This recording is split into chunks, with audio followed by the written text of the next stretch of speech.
Doctor Kavita Chandak, classical homeopath, BHMS, PG NIH, PG homeopath London, MD homeopath में की। पूरे महाराष्ट्र से फर्स्ट मेरिट रही, जिन्होंने पोस्ट ग्रेजुएशन लंदन से किया। नेशनल इंटरनेशनल कॉन्फ्रेंस में हिस्सा लिया तथा कुछ विषयों पर international conference Los Angeles California में प्रेजेंटेशन दिए तथा उन्हीं की लिखी बुक हेल्थ वर्सेस डिजीज भी रिलीज की गई, जो अमेजॉन किंडल पर भी उपलब्ध है। वर्ल्ड होम्योपैथिक डेवलपमेंट ऑर्गेनाइजेशन द्वारा आयोजित 11th cancer cure homeopathic conference new Delhi इस कार्यक्रम में मुख्य अतिथि के रूप में भी सम्मिलित हुई। कंट्रीब्यूशन टुवर्ड्स सोसाइटी इस बात को ध्यान में रखकर हेल्थ अवेयरनेस के कई सारे सेमिनार्स और ट्रेनिंग प्रोग्राम्स भी लेते हैं तथा न्यूज़पेपर्स में हेल्थ आर्टिकल भी प्रकाशित होते हैं। इसी के साथ पद्मजा वेलफेयर फाउंडेशन की वे डायरेक्टर भी है और इस तरह एक्टिवली अपने क्षेत्र में कार्य करने के फलस्वरूप कई सारे अवार्ड से उन्हें नवाजा गया, जैसे outstanding women of the year, international status award in health excellence, वैद्यकीय सेवा रत्न सम्मान, डॉक्टर अंबेडकर चिकित्सक सम्मान। इसी के साथ पोस्ट ग्रेजुएशन होम्योपैथ लंदन में जब किया तब उन्हें फर्स्ट रैंक और बेस्ट थीसिस का भी अवार्ड मिला। Take care health is wealth इस कार्यक्रम में आप सभी का स्वागत है। दोस्तों, एक ऐसा कार्यक्रम है ये जहां हम आपको मिलवाते हैं एक्सपर्ट डॉक्टर से, जो हमें बताते हैं कि कैसे रहे बीमारियों से दूर, कैसे रहे हेल्दी। और आज इस एपिसोड में हमारे साथ है डॉक्टर कविता चांडक जी, जो कि एक होम्योपैथिस्ट है और हमें बताएंगे कि किस तरह से हम होम्योपैथी ट्रीटमेंट लेकर अपनी बीमारियों को दूर कर सकते हैं। आइए उनका स्वागत करते हैं। मैम, आपका बहुत बहुत स्वागत। नमस्कार। सबसे पहले मैं ये पूछना चाहूँगी, जैसे होम्योपैथ आजकल बहुत ज़्यादा चलन में है, हर कोई चाहता है कि होम्योपैथ से ट्रीट करके अपनी बीमारी को दूर करे, है ना? बट सबसे पहले मैं ये जानना चाहूँगी कि होम्योपैथ मीन्स क्या? देखिए, ये एक ऐसा पैथी है जिसमें हम लाइक क्योर्स, जो नेचुरल प्रिंसिपल है उसको फॉलो करते हैं। जिससे आपके बॉडी में कोई बीमारी रहता है तो वो बीमारी कई बार नेचुरल डिसीज रहता है, बॉडी से निकलता नहीं है। तो हम जब होम्योपैथी मेडिसिन देते हैं तो इम्यूनिटी को जगाते हैं, व्यक्ति के रोग प्रतिकारक शक्ति को। सेम मेडिसिन देते हैं, सेम लक्षणों वाली, और वो जब शरीर में जाती है तो आपकी इम्यूनिटी पे काम करके एक सेकेंडरी आर्टिफिशियल डिजीज़ बनाती है, जो कि नकली रहता है मगर वो स्ट्रॉन्ग रहता है नेचुरल डिजीज़ से। तो जो नकली आर्टिफिशियल डिजीज़ है वो स्ट्रॉन्ग नेचुरल डिजीज़ को बॉडी से किक ऑफ करता है, क्योंकि आप तो जानते हैं कि संसार का क्या नियम है, जो बलशाली है वो दुर्बल को किक ऑफ करेगा। सेम चीज़ होम्योपैथी में होती है। और कुछ समय बाद में ये जो डिजीज़ है वो आर्टिफिशियल है, दवाइयों द्वारा बनाया गया है, वो धीरे धीरे खुद ब खुद खत्म हो जाता है। इसीलिए हम कहते हैं कि होम्योपैथी में हर बीमारी का इलाज जड़ से होता है। This is a curative pathy, it is not a maintenance pathy. मतलब हम बीमारी को जड़ से ख़त्म करते हैं। नहीं तो आप देखिए कई बीमारियों में क्या होता है कि दवाइयाँ शुरू हो गई, जैसे डायबिटीज़ है, BP है, तो मरते दिन तक पेशेंट दवाई खाता ही है। कई बार पेशेंट आके हमको पूछते, डॉक्टर कितने दिन और कितने साल ये दवाइयाँ खाएंगे? तो ऐसा कोई पैथी होना चाहिए जहाँ से बीमारी जड़ से निकले, और यही बेसिकली होम्योपैथी है। ये एक जर्मन पैथी है, 17वीं सदी में बना था, डॉक्टर हानेमन ने इसे बनाया था। और डॉक्टर हानेमन खुद एलोपैथ थे, अच्छा, जिन्होंने होम्योपैथी को इजाद किया। उसका वजह ये था कि उनको ऐसा लगता था कि कहीं तो भी आके ट्रीटमेंट रुक जाता है, पेशेंट कुछ हद तक ठीक होता, पार्शियल क्योर होता, बाद में पेशेंट में रिकवरी आती नहीं, यानी कोई भी डिजीज़ जो हो ना वो परमानेंट ख़त्म ही नहीं हो रहा था। तो इसके लिए उन्होंने क्या किया कि पेरुवियन बार्क करके एक प्लांट आता था, उसकी 4 बूंद निकाली और उसका सेवन किया। उनके अंदर में मलेरिया के सिम्टम डेवलप हो गए। फिर उन्होंने 3-4 दिन बाद में उन्हीं 4 बूंद का वापस से सेवन किया तो मलेरिया के सिम्टम डिसअपियर हो गए। तब उनके समझ में आया कि जो चीज़ आपके शरीर में बीमारी क्रिएट कर सकता है वही चीज़ केवल आपकी बीमारी को ट्रीट कर सकता है। ओके। और यही बेसिक प्रिंसिपल है होम्योपैथी का। मैं आगे ये जानना चाहूँगी, जैसे कि अभी आपने कहा कि कई सारी ऐसी बीमारियां हैं जिसमें हम जो ट्रीटमेंट है वो एंड तक लेते हैं, कई दिनों तक लेते हैं। कभी कभी ऐसा हो जाता है कि पेशेंट का लास्ट समय आ जाता है, फिर भी उसकी दवाइयाँ शुरू रहती है। तो क्या होम्योपैथी में लॉन्ग टर्म ट्रीटमेंट करना ज़रूरी है? क्या यह लॉन्ग टर्म थेरेपी है? देखिए, होम्योपैथी में ऐसा होता है कि it is a curative as well as preventive pathy. जैसे हम लोग जब दवाएं देते ना तो कई बार मरीजों को जैसे पुरानी धारणा थी कि लोगों को लगता था ये लॉन्ग टर्म थेरेपी। एक्चुअली होता क्या है कि पेशेंट जब सब तरफ से थक के घूम फिर के आता है तब वो होम्योपैथी में लैंड होता है। फॉर एग्जांपल मैं आपको बताऊंगी, जैसे पिंपल्स के लिए अब क्या होता है कि पिंपल्स के लिए पहले बच्चे खुद ट्रीटमेंट करते हैं कि ऑइंटमेंट लगा लो, क्रीम लगा लो, कुछ ना कुछ लगा लेते हैं। फिर कोई फ्रेंड सजेस्ट करता, वो डॉक्टर के चले जाते, एंटीबायोटिक ले लेते। ऐसा करते करते वो पिंपल्स शरीर में दबने लगते हैं। हमारे स्किन के 5 लेयर है, ऊपर से बीमारी डिसअपेयर हो जाती, नीचे चली जाती, अंदर बॉडी में जाके और कुछ नया क्रिएट करते, और ऊपर से जो पिंपल्स दबते ना वो अपने पोर्स छोड़ के जाते। यानी फेस पहले पिंपल्स के साथ गंदा दिख रहा था, अभी छेद के साथ गंदा दिख रहा है। पेशेंट दोनों ही तरफ से दुखी है। फिर कोई तो भी उसको सजेस्ट करता है की अभी बहुत 4-5 साल हो गया, तुमने सब ट्राय कर लिया, आता असं करा एकदा होमिओपॅथिक घेऊन बघा। यानी लोग ये सोचते कि एकदा ट्रायल करता होमिओपॅथिक घेऊन बघायचं, इसलिए भी कई बार पेशेंट होम्योपैथी में आते हैं। अभी तो खैर बहुत अवेयरनेस बढ़ गया है, लोगों को समझ आ गई, तो कई डिजीज की शुरुआत ही होम्योपैथी से ट्रीटमेंट की होती है। लेकिन अक्सर हम लोग जो देखते हैं कि पेशेंट आता है 4-5 साल के ट्रीटमेंट के बाद में। अब जब वो सब कुछ करके आता तो बॉडी के अंदर में जो नेचुरल डिजीज है वो कई दवाइयाँ खाने से कहीं तो भी अंदर में दब जाता, और एक आर्टिफिशियल डिजीज, नए लक्षण उन दवाइयों के भी उसके अंदर में मिक्स हो जाते हैं। अब आप उस केस में कैसे काम करोगे? तो हम क्या करते हैं, पहले हमको 1-1.5 महीना लगता है बॉडी डिटॉक्सिकेशन को, ताकि पेशेंट के जो अन्य मेडिसिन के आए हुए सिम्टम हैं उनको हम मेडिसिन से हटा सके, अपने नेचुरल मेडिसिन से, और तब कहीं जाके पेशेंट का क्लियर पिक्चर मिलता है। अब मैं पेशेंट को यही सवाल करती हूँ, जब पेशेंट मुझसे सवाल करते हैं कि madam is it a long term therapy, मैं पेशेंट को बोलती हूँ पिंपल्स एक रात में डेवलप हुआ था? नहीं ना, उसको डेवलप होने के लिए कई महीने लगे, तो जाने के लिए कुछ महीने तो डॉक्टर को दो, क्योंकि हम जो ट्रीटमेंट करेंगे वो आपकी इम्यूनिटी को अरोज करेंगे, आपकी अपनी शरीर की रोग प्रतिकारक शक्ति उन पिंपल्स के साथ या और भी किसी डिजीज को, पिंपल तो मैंने एग्जांपल दिया, जैसे डायबिटीज है, थायराइडिज्म है, तो हर बीमारी के जड़ में एक रीजन होता है। कोई भी बीमारी अपने आप आती क्या? कोई पौधा अपने आप नहीं लगता जब तक कि उसकी एक जड़ नहीं रहती। तो हर बीमारी की एक जड़ होती है। हम उस जब हिस्ट्री लेते हैं पेशेंट का तो उस जड़ को ढूंढते हैं, वो जड़ जब मिल जाता है उस जड़ को हम ट्रीट करते हैं। तो वो जड़ कई बार 5 साल पुराना हो सकता है, कई बार 10 साल पुराना भी हो सकता है। कई केसेस में ऐसा होता है, जिससे कई बच्चे आते ट्रीटमेंट के लिए बचपन से अंडर डोमिनेशन रहते, पेरेंट्स बहुत हॉट टेम्पर्ड रहते, वर्किंग रहते, बच्चों को दबा दबा के रखते, ए असं नहीं करायचं। कई बार क्लिनिक पे भी पेशेंट आते बच्चे, हम लोग कुछ पूछते, उसकी मम्मी बोलते मॅडमने विचारलं उत्तर नाही देत, बरोबर नाही बोलत, अरे पोएम म्हणून दाखव मैडमला, चला।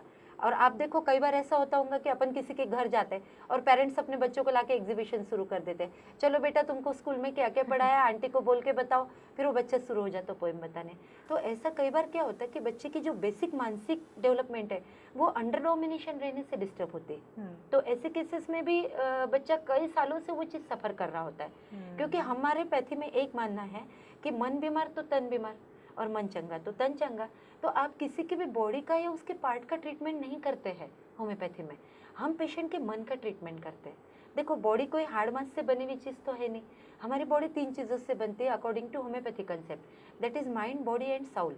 इसमें आपका माइंड यानी आपकी बुद्धि आ गई, बॉडी यानी आपका शरीर आ गया, और साउल का मीनिंग आपका वाइटल फोर्स आ गया। वाइटल फोर्स मतलब आपका इम्यूनिटी या आपकी फीलिंग्स।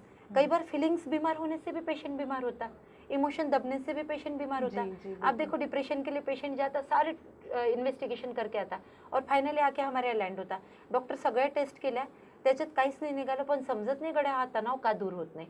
क्यों दूर नहीं होता? क्योंकि उसके पीछे एक ऐसा रीज़न है जो मशीनें नहीं देख पा रही है। मटेरियलिस्टिक रीज़न के पीछे जाके देखना, दैट इज़ ओनली होम्योपैथी। वो जब हम ट्रीट करते, इतना पेशेंट के अंदर से उससे खोद खोद के उसका निकलवाते, उसकी मानसिक हिस्ट्री निकालते, उसके आचार विचार, उसके सपने, हर चीज़ निकालते, तब जाके उसका क्लियर पिक्चर मिलता, फिर उसका ट्रीटमेंट करते। और आपको बीमारी भी जड़ से ख़त्म करके चाहिए, केवल सिम्टम गायब नहीं करना है, बीमारी की जड़ को गायब करना है, तो आपको कुछ समय तो डॉक्टर को देना ही पड़ता है। तो हम ऐसा नहीं कह सकते हैं कि यह लॉन्ग टर्म थेरेपी बिल्कुल है, नहीं है। लेकिन जब तक वो जड़ से फिनिश नहीं होती तब तक हमें देना होगा। तो वो कुछ ड्यूरेशन फिक्स नहीं है, मे भी हो सकता है, ये देखो पर्सन टू पर्सन चेंज होता है। जी, मैं आगे पूछना चाहूँगी इसका मैकेनिज्म किस तरह से होता है, किस तरह से होम्योपैथी से हम पेशेंट्स को ट्रीट करते हैं, ट्रीटमेंट किस तरह की होती है? देखिए होम्योपैथी का बहुत सिंपल मैकेनिज्म है। जैसे सबसे पहले लोगों के माइंड को समझो।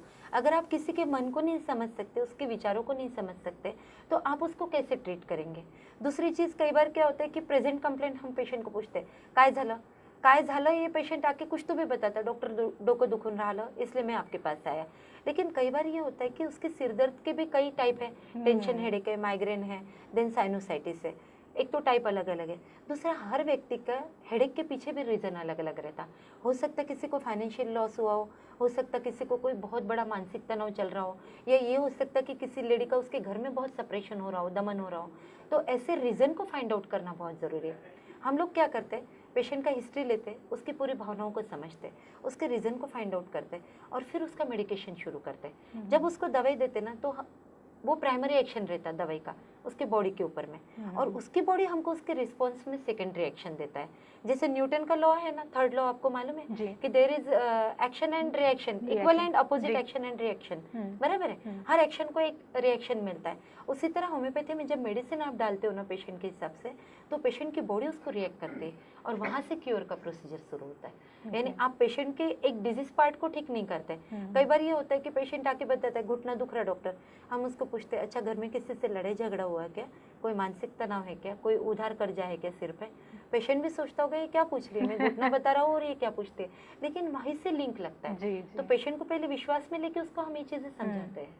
बिल्कुल, वेरी इंटरेस्टिंग। दोस्तों आप कहीं मत जाइए, देखते रहिए आवाज़ इंडिया, क्योंकि वक्त हो चला है एक छोटे से ब्रेक का। मैं लौटती हूँ बस थोड़ी देर में।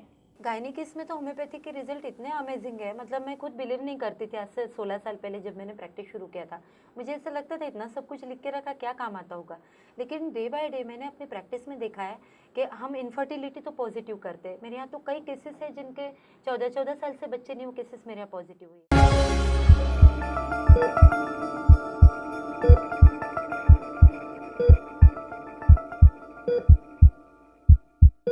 ब्रेक के बाद एक बार फिर आप सभी का स्वागत है। होम्योपैथी और एलोपैथी, क्या ये दोनों ट्रीटमेंट हम एक साथ दे सकते हैं? एक साथ देने से क्या किसी तरह का कोई साइड इफेक्ट होता है, कुछ प्रॉब्लम होती है?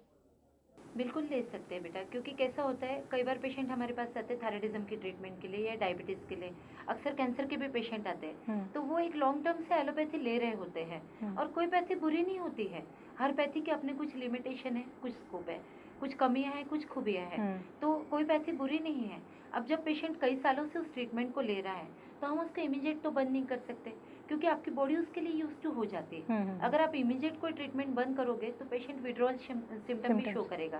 तो उससे बहुत ज़रूरी होता है कि हम उसके साथ में पैरेलली होम्योपैथी ट्रीटमेंट शुरू करते हैं, पेशेंट का पूरा हिस्ट्री लेने के बाद में। और जब होम्योपैथी के डोजेस धीरे धीरे बढ़ने लगते हैं, तो हम एलोपैथी के डोजेस धीरे धीरे कम करने लगते हैं। इससे कहते हैं टैपरिंग मेथड। यानी जैसे पेशेंट अभी 2 टैबलेट ले रहा है बीपी के लिए, तो हम 2 महीने के बाद में उसको 1 टैबलेट पे करेंगे, देन हाफ पे करेंगे, देन हफ्ते में 2 बार, फिर हफ्ते में 1 बार।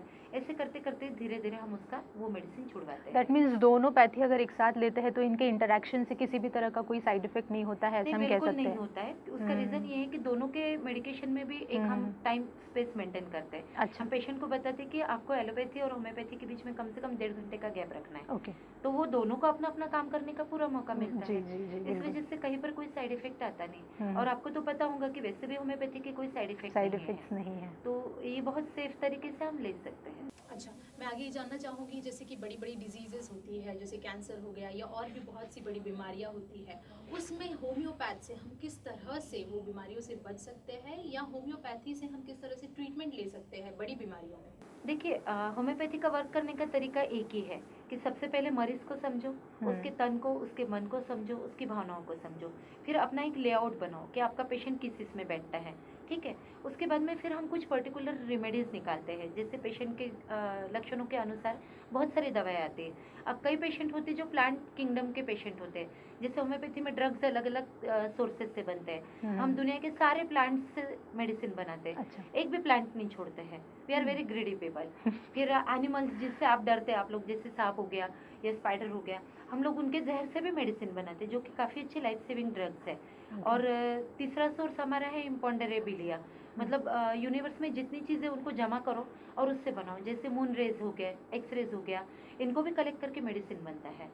एक सोर्स हमारे पास में मिनरल्स यानी आप समंदर का पानी हो गया, देन आर्सेनिक, सल्फर, फॉस्फर, अलग अलग किस्म के जो मेटल्स है, इनसे भी हम मेडिसिन बनाते हैं। तो ये जो किंगडम अलग अलग हमको पढ़ाया जाता है। अभी आजकल एक नया सोर्स आया है, पिछले 25-30 सालों से ही आया है, इसे कहते हैं सिंथेटिक सोर्स। इसके अंदर क्या होता है कि एलोपैथी में जिस मेडिसिन बनता है, जैसे टीबी के लिए स्ट्रेप्टोमाइसिन यूज होता है, कई बार पेशेंट लॉन्ग टर्म तक के स्ट्रेप्टोमाइसिन लेने की वजह से उसके भी साइड इफेक्ट पेशेंट की बॉडी पे होते हैं, तो हमने होम्योपैथी में स्ट्रेप्टोमाइसिनम बनाया है। अच्छा। एलोपैथी के स्ट्रेप्टोमाइसिन को उठा के उसको ट्राइचुरेट करके हमने होम्योपैथी में स्ट्रेप्टोमाइसिनम बनाया है, जिसके अंदर उसके नेगेटिव कैरेक्टर्स को हटा दिया गया है, खाली पॉजिटिव चीज़ों पे फोकस किया है। वो स्ट्रेप्टोमाइसिनम देने से जो स्ट्रेप्टोमाइसिन के साइड इफेक्ट है वो डिसअपियर हो जाते हैं और काफ़ी हद तक पेशेंट क्योर हो जाता है। तो ऐसे बहुत सारे सोर्सेस हैं। फिर हम देखते हैं कि हमारा पेशेंट किस किंगडम में बैठता है, क्या वो प्लांट है, एनिमल है या मिनरल है।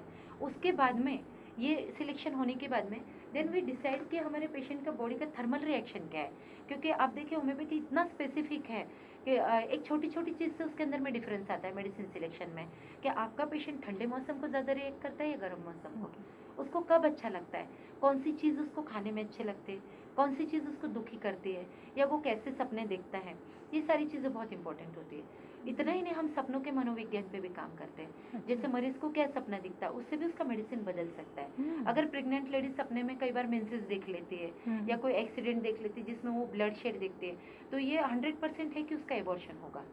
आप उस एबॉर्शन को प्रिवेंट कर सकते हैं। और आपको जान के बड़ा आश्चर्य होगा कि होम्योपैथी में एबॉर्शन को प्रिवेंट करने के लिए अलग अलग मंथ वाइज मेडिसिन है। जैसे कई पेशेंट आते कि 2-3 महीने प्रेगनेंसी रहती, चौथे महीने में डॉक्टर मेरा एबॉर्शन हो जाता है, ऐसा 2-3 बार होता है और सारे टेस्ट नॉर्मल रहते हैं। तो अब ऐसे यानी केसेस में आप क्या डालेंगे? तो there are few specific remedies जो 4th मंथ के एबॉर्शन को प्रिवेंट करने के लिए आई है। यानी आप सोचिए कि कितना स्टडी किया होगा 250 साल पहले डॉक्टर हानेमन सर ने, तो इतना एक एक इससे काटा ऐसे सरकते जाता है। इतना बड़ा यस, फीडबैक मिला है बिल्कुल मेडिसिन के थ्रू, वो बहुत ही बड़ी बात है और बहुत ही अच्छी बात है। तो इतना अच्छा सर्टिफाइड साइंस और कौन सा मिलेगा।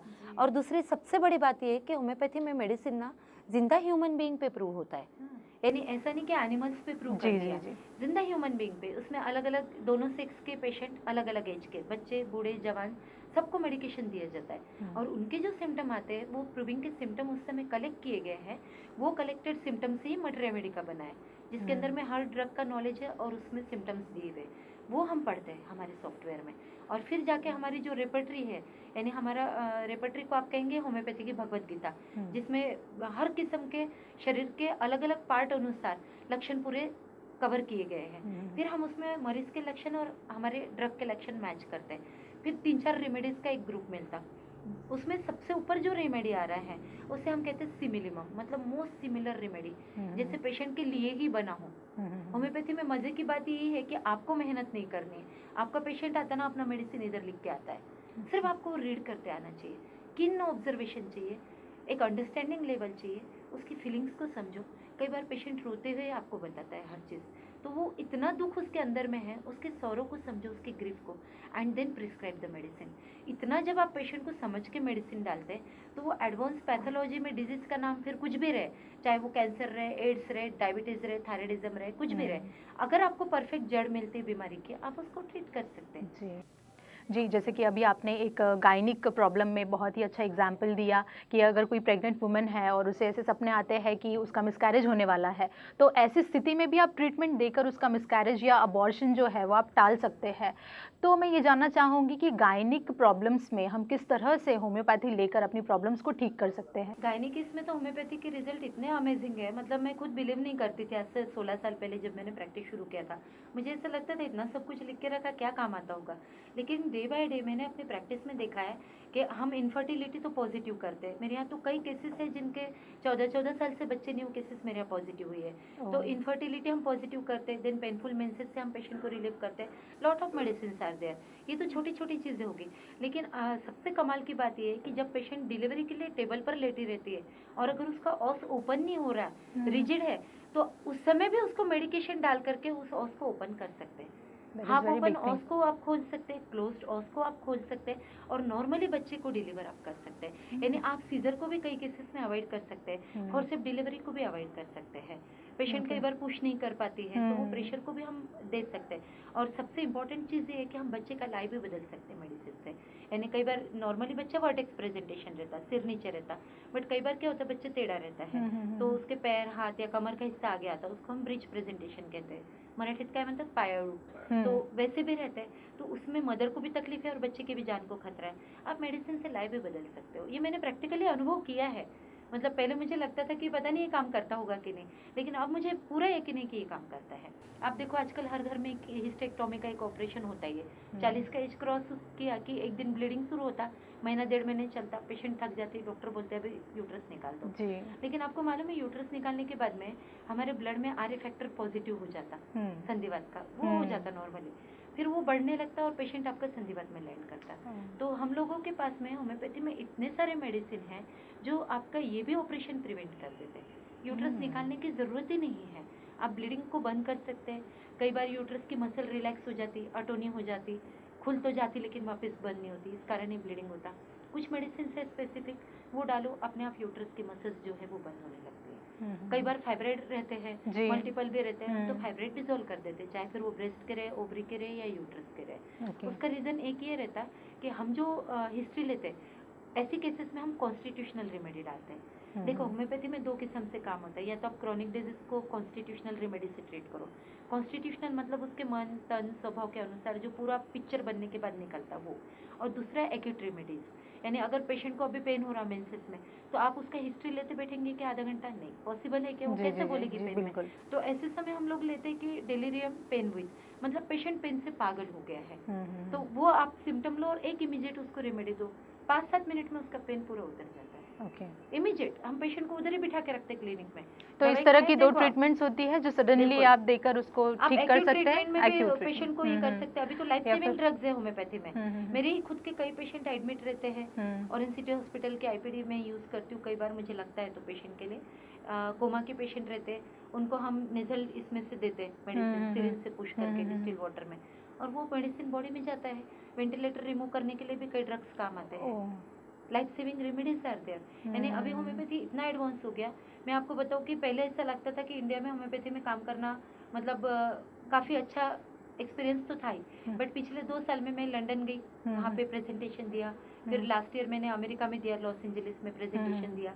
तो वहाँ का होम्योपैथी के स्टेटस से हमारे कंट्री का होम्योपैथी का स्टेटस बहुत ऊंचा है, और हम लोग जो काम करते हैं बहुत ही अच्छा है। उनके यहाँ भी उतना होम्योपैथी को स्कोप नहीं जितना हमारे आया है, लेकिन अभी ये वर्ल्ड वाइड शुरू हो गया है। मैं यही पूछना चाहती थी कि वर्ल्ड वाइड होम्योपैथ में किस तरह का सब जगह आउटपुट देखा गया है। अभी तो गवर्नमेंट, ऑस्ट्रेलिया और कनाडा की गवर्नमेंट ने भी रिकॉग्नाइज कर दिया होम्योपैथी को, तो वहाँ पे भी होम्योपैथी फुल प्लेस चालू हो गया है।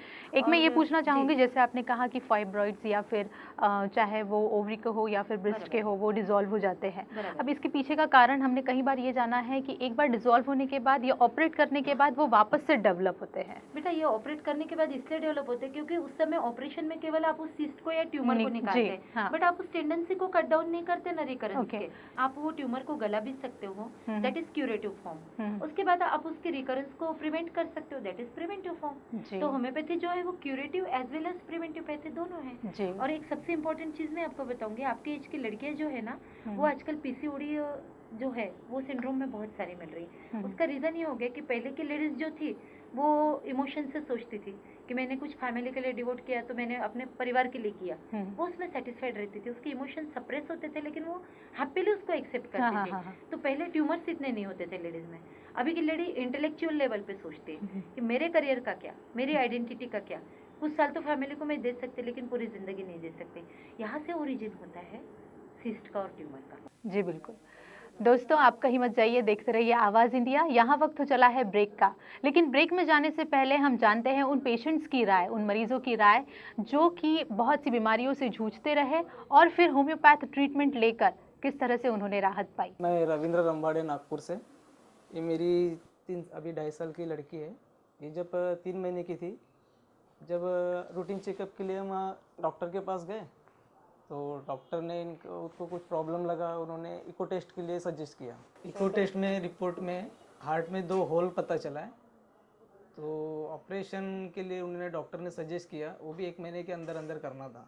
लेकिन हम इतनी छोटी बच्ची का ऑपरेशन नहीं कर सकते थे हार्ट का, इसलिए हमने 4-5 डॉक्टर से ट्रीटमेंट कराई, लेकिन हमको उसमें कुछ भी बेनिफिट नहीं मिला और उसका प्रॉब्लम हार्ट का जो होल था उसको सोल्यूशन नहीं मिल पा रहा था। तो हम यहाँ आए और इन ट्रीटमेंट शुरू किया, तो अभी आज 1.5 साल हो रहा है। बहुत बेनिफिट है। पहले स्टार्टिंग में 26 mm का होल था, अभी मतलब 80-90% कम हो गया है और अभी फ़िलहाल की कंडीशन में 5 mm का होल है। तो हम इनके ट्रीटमेंट से बहुत ही सेटिस्फाइड है। उसके लिए हम डॉक्टर कविता चांडक से बहुत थैंक्स करना चाहते हैं, जिन्होंने बिना ऑपरेशन के हमारा होम्योपैथिक से ट्रीटमेंट किया और हमारे बच्ची के हार्ट का होल काफ़ी मात्रा में कम करके दिया। जी, मेरा नाम अभिजीत सिंह ठाकुर है और मैं 10 सालों से डिप्रेशन की दवाई खा रहा था और 1-2 साल पहले मेरे हेयर फॉल भी शुरू हुआ था, तो मेरे काफ़ी बाल जा चुके थे और पैच बन गया था बालों में।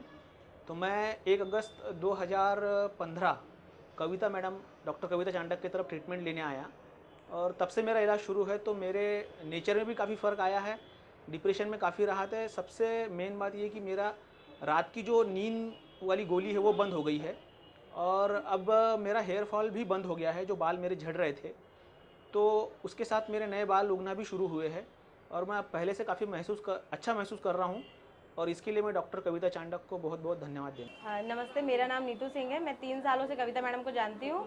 3 साल पहले मुझे ब्लड की सिस्ट हुई थी, मतलब यूट्रस के पास में राइट ओवरी में। तो मैंने एलोपैथिक ट्रीटमेंट लिया करीब 1.5 मंथ। उसमें मैंने मतलब इंजेक्शन वगैरह भी लिए, मेडिसिन भी ली, लेकिन उसमें कहीं भी कोई आराम नहीं पड़ रहा था। फिर उसके बाद कविता मैडम के बारे में पता चला तो हम उनके पास आए। तो आधी बीमारी तो हमारी उनसे बात करके ही दूर कर दी मैडम ने क्योंकि उनका बातचीत का भी तरीका बहुत ही ज़्यादा अच्छा है। और फिर 10-15 दिन के अंदर में ही मतलब मुझे जितनी भी प्रॉब्लम्स थी, जैसे मुझे उस समय फीवर आता था, बॉडी पेन होता था और मुझे अंदर यूट्रस के पास पेन भी बहुत ज़्यादा होता था। तो 15-20 दिन के बाद से ही मुझे मतलब वो सारी 50% मेरी तकलीफ़ें कम हो गई और करीब 1.5 मंथ मतलब जून के आसपास मेरी वो सिस्ट भी रिजॉल्व हो गई थी। मेरा नाम अनिरुद्ध कपाले है, ये मेरी वाइफ है। इसको डिलीवरी प्रेगनेंसी के बाद से अचानक दमे की तकलीफ़ हुई थी और उसका हमने काफ़ी इलाज कराया। नोज़ ब्लॉक हो जाना, रात रात भर नींद नहीं आना, बहुत सारे ढेर सारे इफ़ेक्ट्स थे दमे के। और ये 2 साल में हम मुश्किल से 5-1% दमे के इससे हम इनके तरफ से मतलब इतने ज़्यादा सेटिस्फाइड हुए। मेरे जो दोस्त हैं उनके लिए मैंने डॉक्टर कविता चांडक के पास में रेफ़र किया और आश्चर्यजनक ढंग से होम्योपैथी में भी डेंटिस्ट्री ट्रीटमेंट होता है, ये हमको अभी पता चल रहा है। जो बहुत बड़े पैमाने पे 30-40 हज़ार का जो खर्चा उनको डॉक्टर्स बता रहे थे, वो काफ़ी कम में और बहुत सुविधाजनक ट्रीटमेंट विदाउट एनी पेन हमको इससे फ़ायदा मिला है। मुझको डायग्नोज हुआ था कि मेरी एक किडनी बराबर ठीक तरीके से काम नहीं कर रही है। तो डॉक्टर के प्रिस्क्रिप्शन पे हमने KFT कराया था, किडनी फंक्शन टेस्ट। तो उसमें पता चला था कि क्रिएट और ब्लड यूरिया मेरा काफ़ी बढ़ चुका है और उस वक्त डॉक्टर ने साफ सीधे भाषा में यही कहा था कि एलोपैथी में इसका कोई प्रॉपर ऐसे कोई दवाई नहीं है जिससे ये कंट्रोल में आ सके। डॉक्टर कविता चांडक जी जो है उनके बारे में पता चला। फिर मैं और मेरी वाइफ उनसे मिलने गए थे और बगैर कोई रिपोर्ट देखे वो टाइम पे ना सोनोग्राफी की रिपोर्ट चेक किया था मैडम ने, ना ब्लड रिपोर्ट, और मुझको प्रॉपरली डायग्राम निकाल के बताया था कि एग्जैक्ट प्रॉब्लम किस वजह से हुआ है और कहाँ है। तो मैं लास्ट ईयर 30 जनवरी को गया था मैडम से मिलने। वो उसके बाद फिर जुलाई अगस्त तक मैंने उनकी दवाइयाँ ली। फिर अगस्त महीने में जब हमने चेक किया मैडम के कहने पे, वापस से ब्लड रिपोर्ट कराई, तो काफ़ी फ़र्क पड़ा था इन्हें। पिछले 2 साल में फर्स्ट टाइम ऐसा था कि क्रिएट और यूरिया कम होके आया था रिपोर्ट में। हमारी शादी को 2 साल हो गया था। हमने प्लानिंग करनी शुरू करी। उसके बाद हमें पता चला इरेगुलर पीरियड्स का प्रॉब्लम मुझे पहले से था। फिर सोनोग्राफी करवाई तो पता चला मल्टीपल फाइब्रॉइड्स का प्रॉब्लम है। Through a friend doctor Kavita Chandak madam के बारे में पता चला और हमने उनको कंसल्ट किया। बिकॉज एलोपैथी में हमने 4-5 डॉक्टर से कंसल्ट किया तो यही पता चला कि लेप्रोस्कोपी करवानी पड़ेगी और कोई गारंटी नहीं दे रहा था कि इसके बाद भी बेबी मैं कंसीव कर पाऊंगी या फाइब्रॉइड्स दोबारा नहीं होंगे। और डॉक्टर मैडम ने मुझे पूरा भरोसा दिलाया कि ये प्रॉब्लम नहीं होगी, मतलब तुम बेबी भी कंसीव कर लोगी और फाइब्रॉइड्स का प्रॉब्लम तुम्हें नहीं रहेगा। और ऐसे ही हुआ। विदिन 6 मंथ्स 6 महीने के बाद मैंने अपना बेबी कंसीव किया और थ्रू आउट प्रेगनेंसी मुझे कोई प्रॉब्लम नहीं हुई। उसके बाद भी मेरा ट्रीटमेंट चालू रहा और अभी तक है। दूसरा चीज़ क्या होता है, अपनी स्किन की 5 लेयर है। आप अगर स्किन की किसी भी बीमारी को सप्रेस करते हैं, जैसे खासकर जेंट्स लोग रात में आप देखो झोलेफ वगैरह क्रीम कुछ यूज़ करते हैं जिनको थाइस के पास बहुत इचिंग रहता है।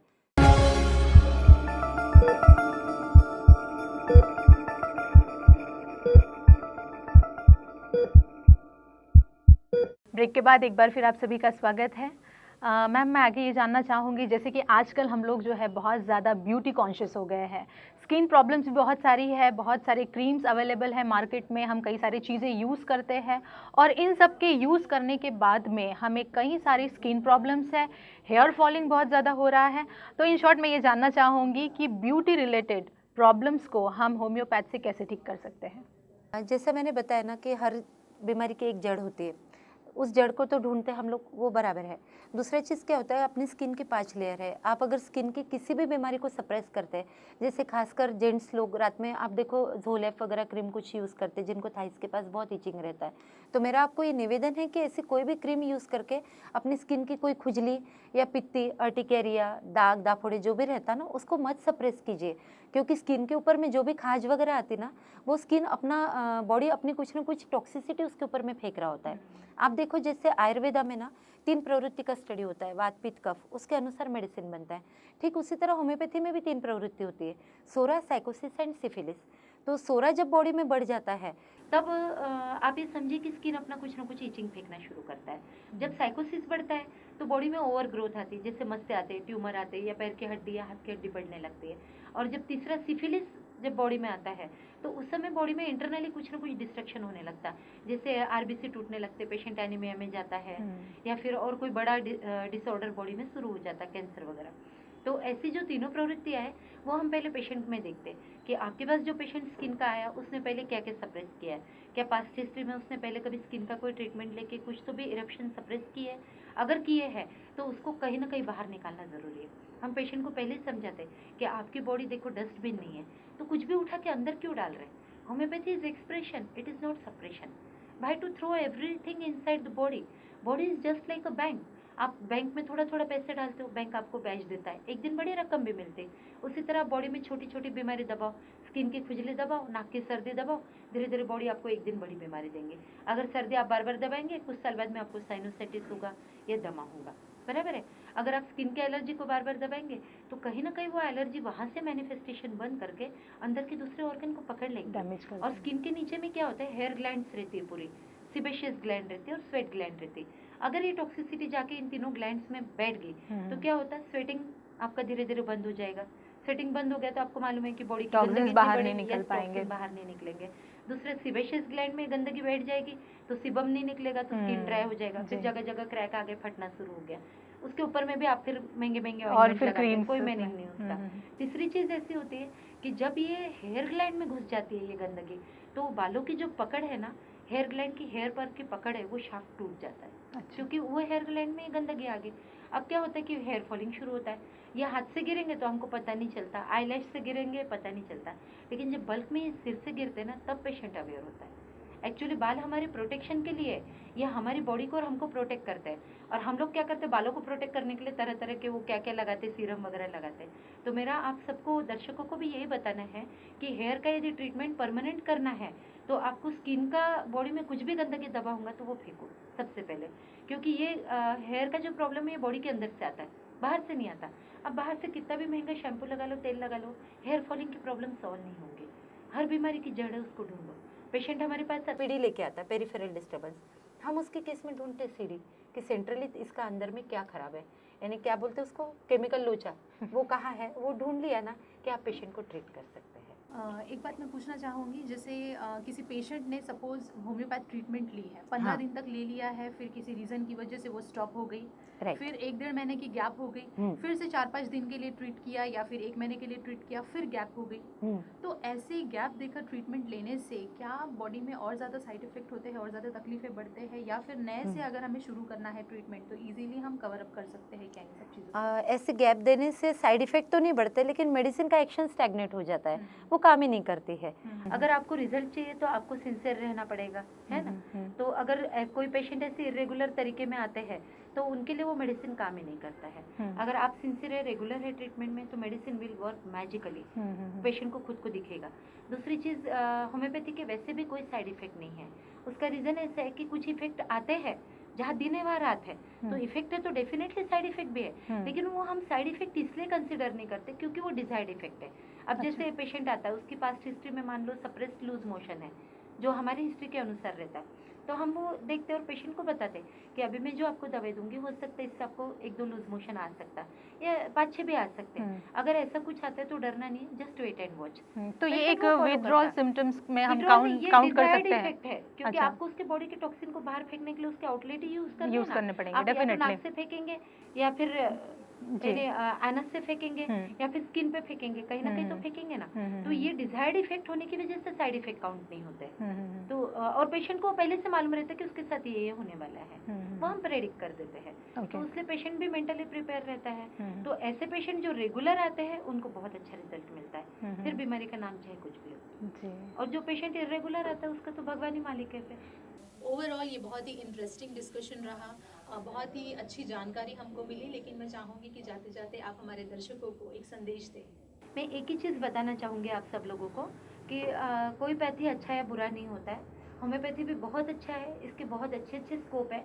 कहीं कहीं पे लिमिटेशन है जहाँ पे हम एलोपैथी में सरेंडर होते हैं, लेकिन कई केसेस ऐसी है जहाँ पे एलोपैथ हमारी तरफ पेशेंट रेफर करते हैं। उसका रीज़न ऐसा है कि होम्योपैथी केवल एकमात्र ऐसा पैथी है पूरी दुनिया में जो मन को मानता है। हम ये मानते हैं कि यदि आपका मन बीमार है तो आपका तन बीमार है, इसलिए अपनी इच्छाएं, अपनी भावनाएं, अपनी जो भी आपकी फीलिंग्स है किसी ना किसी से शेयर कीजिए, क्योंकि हमारे दो मन हैं। हमारा सुप्त मन जो रहता ना वो दबी भावनाओं को पकड़ के बैठता है और वही आपको सपने दिखाता है। तो सपनों का मनोविज्ञान बेसिकली यही है। तो मेरा आपको यही निवेदन है कि कोई भी बीमारी हो, कोई भी फीलिंग हो, खुल के बोलिए। होम्योपैथी बहुत सेफ है, ये आपकी क्यूरेटिव पैथी है, प्रिवेंटिव पैथी है, और सबसे इम्पोर्टेंट ये आपको पहले ही प्रेडिक्ट करता है कि आपको दवाई के बाद में क्या रिजल्ट मिलने वाला है और कितने दिन में मिल सकता है। तो सबसे सेफ और जेंटल पैथी जिसमें हम पेशेंट को छूते भी नहीं है और फिर भी मिरेकुलस रिजल्ट दे देते हैं। जी, thank you so much ma'am, जो आप यहाँ आए, आपने अपना वैल्यूएबल टाइम हमको दिया और एक बार फिर हमें बहुत सी अच्छी बातें जानने को मिली है होम्योपैथ के बारे में और एक नया एक्सपीरियंस हमने आज फील किया है। Thank you so much, thank you. तो आई होप आपको आज का यह एपिसोड बहुत ही ज़्यादा पसंद आया होगा, क्योंकि मुझे तो बड़ा मज़ा आया ये सब जान के कि होम्योपैथ से हम किसी भी बीमारी को जड़ से ठीक कर सकते हैं और हेल्दी रह सकते हैं। और क्या चाहिए, हम चाहते हैं कि हम सब हेल्दी रहे, खुश रहे। अगर हम हेल्दी रहेंगे तो हमारा नेशन हेल्दी रहेगा। So be happy and don't worry, किसी भी तरह की प्रॉब्लम से आप बच सकते हैं अगर आप खुद चाहे तो।